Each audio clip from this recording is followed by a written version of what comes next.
everyone. I'm Katie Daryl, and today we are at home and social with the wonderful, the talented Bruce Dickinson of Iron Maiden. Of course, today we will talk about Iron Maiden, but we are going to dive into a lot of other stuff because apparently Bruce just can't sit still. That's right. Yeah, Christmas tree decorating, all the rest of it. Oh, I like that. That looks a bit more festive, isn't it? That does look festive. That's more cool, isn't it? Yeah, yeah. I feel like that. Now, is that a real tree or is it just staged for the interview? Like, do you celebrate around that thing? Well, no, that's like the little one. But we're actually. I was actually supposed to be going to France to my partner's parents, but that has unfortunately been kicked into the long grass by the oh my god, or the Omicron, or whatever it's called. But yeah, so I'm just pottering around as you do, waiting to get to the USA at the beginning of January and start this tour of mine.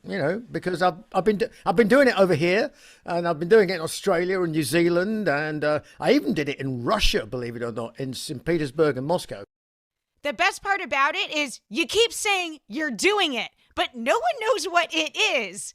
It is an evening with Bruce Dickinson. This is a spoken word tour that you're doing. Yeah. It is a tour. It is a tour. It's about 35 shows or something in the USA and Canada. And basically, I've been developing this tour. It came out of I did a book, autobiography, a few years back. What does this button do? And the publishers went, oh, well, go and read some bits for the book in a theatre. I went, well, that sounds a bit dull.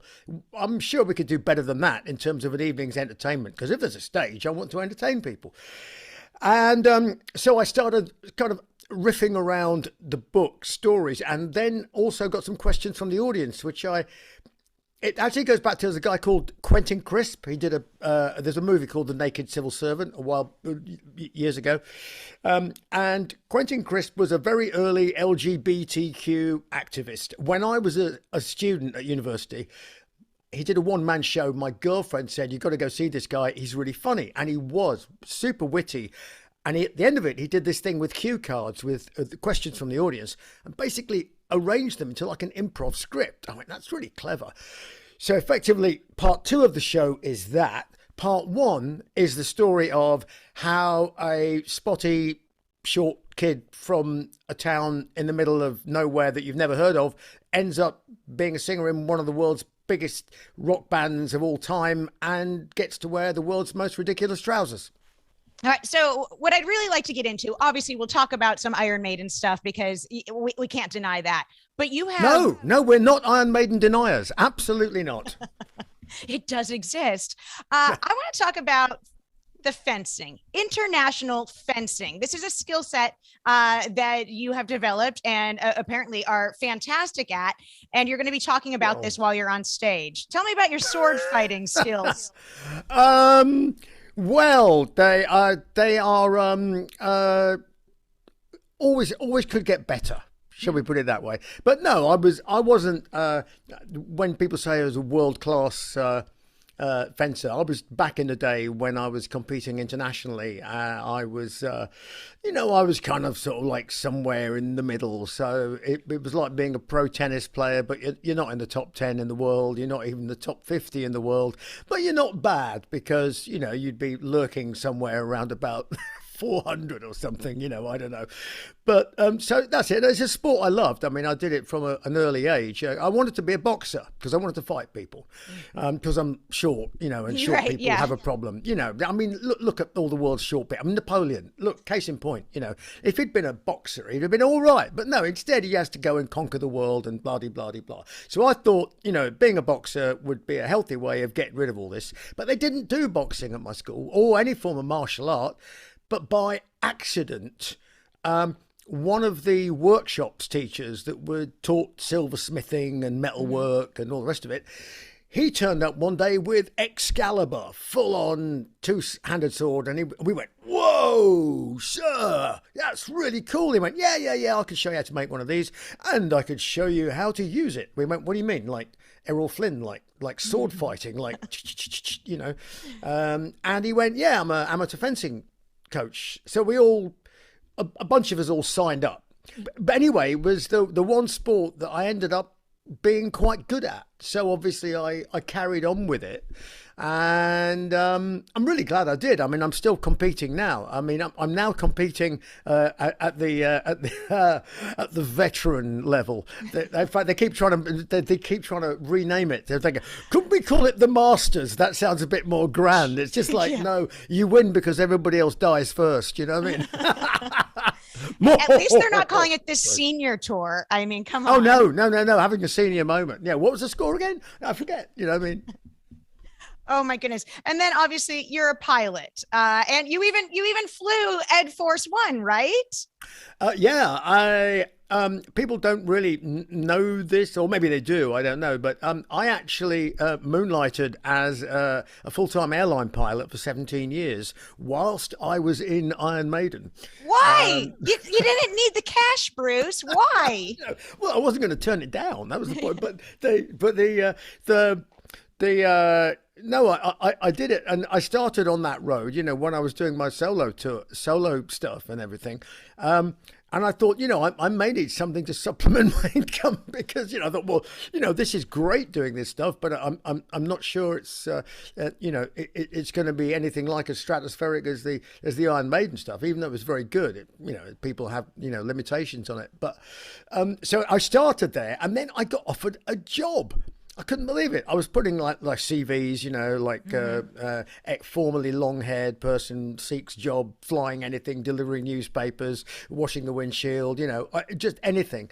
And because I wanted to fly a jet, because I qualified as a flight instructor, and I was flight instructing people and this sort of stuff. But I wanted to fly a jet, and not being John Travolta, I couldn't afford to go and buy my own. Sure. So I thought, if I'm going to fly a jet, I need to get a job. Anyway, long story short, I ended up getting a job, and my first few flights were with British Airways, who did my initial training, and then I joined an airline, British World Airlines. They went bust after 9/11. Funnily enough, I was in 9/11 in New York, and I got back home finally after about a week, and then the airline that I'd been with for 6 months went bust. I was with another airline, Australis, for nearly 10 years after that. As a full-time first officer, and then as a captain, 757, 737. And that airline was the one that we rented the airplanes off for the first three Ed Force One tours. Sure. Then I went away and had a holiday for a year when I got throat cancer. Time out. Follow-up question. You're going everywhere. I got questions. Yeah, go on.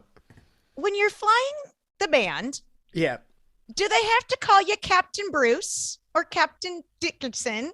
Like, what do they call you? They call me anything they like. They're paying for it. But truly, like, do you put on the captain persona? It's like, okay, I'm flying now, and like, you gotta like, I'm not, there's not confetti and cannons and fire around me. I'm being serious, and now I'm Captain Bruce. Well, it is serious. I mean, yeah. So you know, you are the boss. You are the skipper of a large passenger aircraft with a lot of people on it and a lot of very valuable things and stuff. But actually, that was my day job. So as soon as the uniform goes on, you know, I tend to cut down on the swear words a little bit and just generally moderate things, because no matter, even though they know I'm what I do in, you know, when I'm on stage with everybody, nobody wants to see the guy going into the cockpit like that. Even though they know I'm very serious, you know, appearances do actually count for that. And of course, you've got your own crew as well. I mean, not just the band crew, but I've got my own crew, the airline crew as well, and they're not going to be impressed if the boss for the day turns up, you know, looking like he's been dragged through a hedge backward, and so on and so forth. Definitely. For those of you just joining us, I'm Katie Daryl, and he is Bruce Dickinson of Iron Maiden. He's heading out on the road January 17th through March 12th, starting in Fort Lauderdale and ending in Las Vegas for a night with Bruce Dickinson, a Yeah. spoken word tour. There's going to be a lot discussed. Obviously, you're going to be talking about the upcoming and current Iron Maiden album, right? And tour. This thing got postponed because of COVID, and you guys are going to be back in attack in the summer of 2022. And how much Iron Maiden conversation will people expect to hear from you during this tour? Well, I don't know. I mean, the thing is, it's kind of up to them how much they want with the questions. I mean, I do tend to find that a lot of the some of the music questions can be a bit one-dimensional. Yeah. So I'm much more impressed with people's wit and wisdom about anything on the planet. Sure. From food to contraception. From the origin of the species to what color is your puke. So anything. It's a funny show. Me and the little production team that we've got, production team of like one. The aim is to, yeah, I know. Yeah. I got it. I got the joke. What? Oh yeah, that's it. No, but the aim is to, to tell some stories about life and how most of the things that happen to you that are really cool happen to you the first time, and they really are whoa type moments. We don't take ourselves terribly seriously, and indeed I don't take myself terribly seriously during the show, because what's the point of doing that? They want the serious stuff. I go and stand on stage in front of 20,000 people and that's serious. But when it's like me telling the story about how I came to wear such ridiculous trousers, how I met the Queen, and Prince Duke of Edinburgh, who the late Duke of Edinburgh now. Sure. Sadly. Well, I've got a few ridiculous questions for you. Let me throw a couple softballs your way. When it comes to showering, do you like the bar soap or the liquid soap?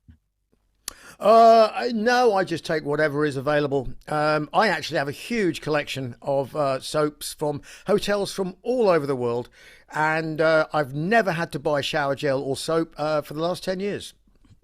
You just live off of the little mini bottles. Perfect. I do. My girlfriend thinks she's absolutely mad. She goes and buys all this stuff. And I'm like, oh, okay, well, that's for you. We got like a year's supply there. But me, I'll take the, wonder what this one does. Oh, and then you get the funny shaped ones as well. Like, I mean, I'm always intrigued by, like horseshoe shaped soap. It's like, what's that for and where does that go? I mean, yeah, exactly. These are things that are given to you in hotels. You think, who thought that one up?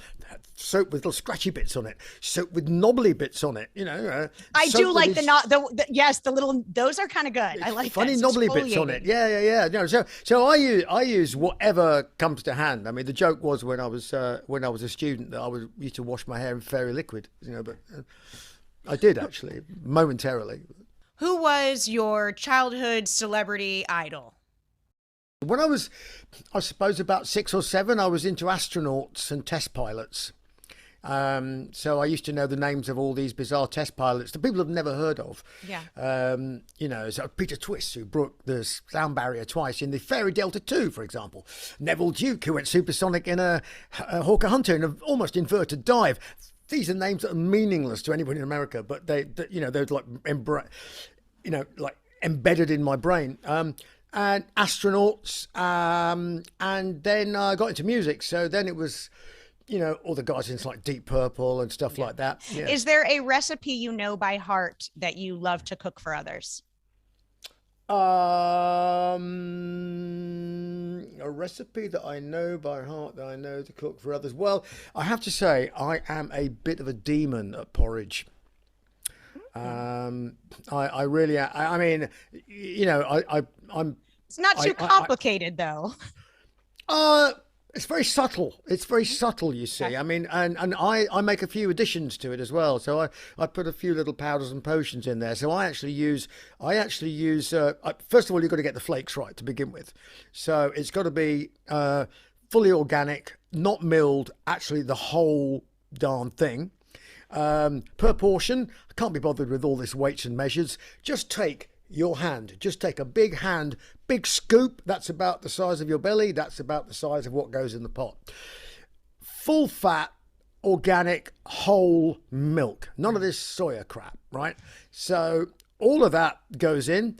Pinch of salt. Then I add some chia seeds. That's for, kind of like, the glamping generation, and then like the Coachella mob, and then I put in some ground almond powder as well, which gives it a nice creamy sort of texture. And then you just bring it to the boil, stirring it so it doesn't stick to the bottom of the pan, and then just leave it to sit. And then depending on how creamy you want it to be, you can add a bit more milk and just heat it up again, and I like it really thick. And then I have 3 types of honey with it,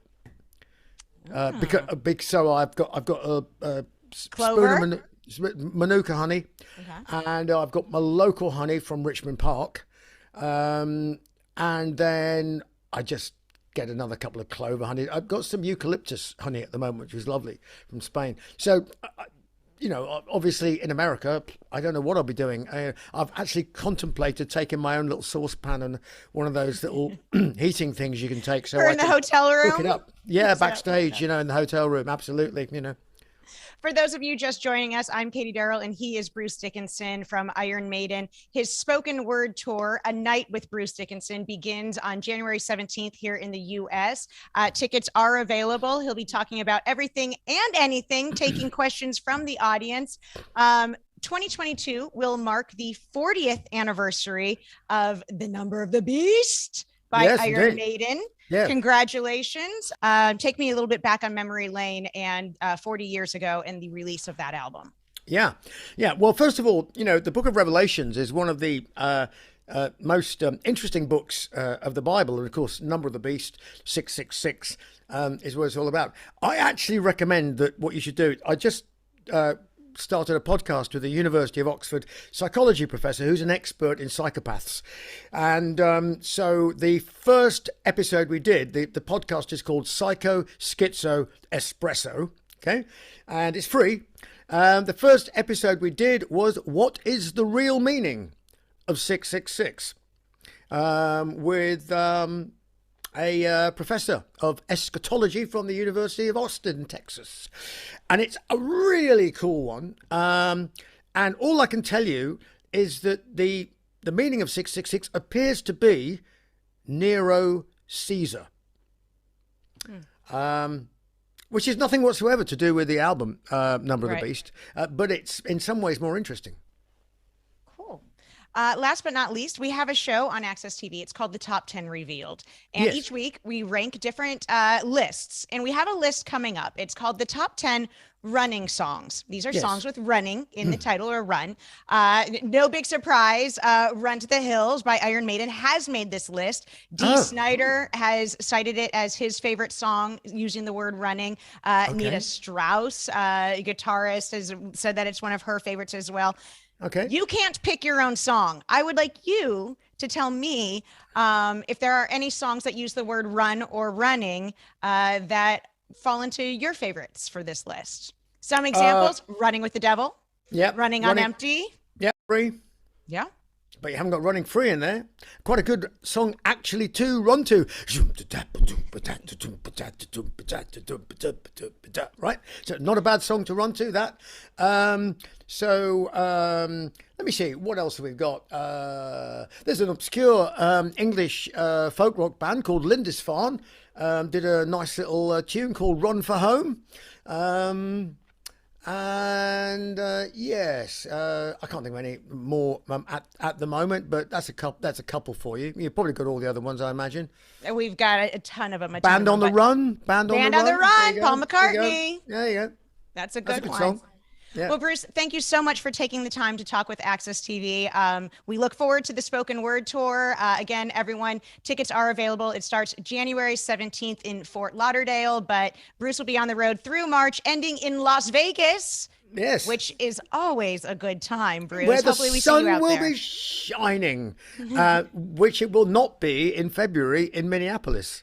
I confidently predict. All right, Bruce. What?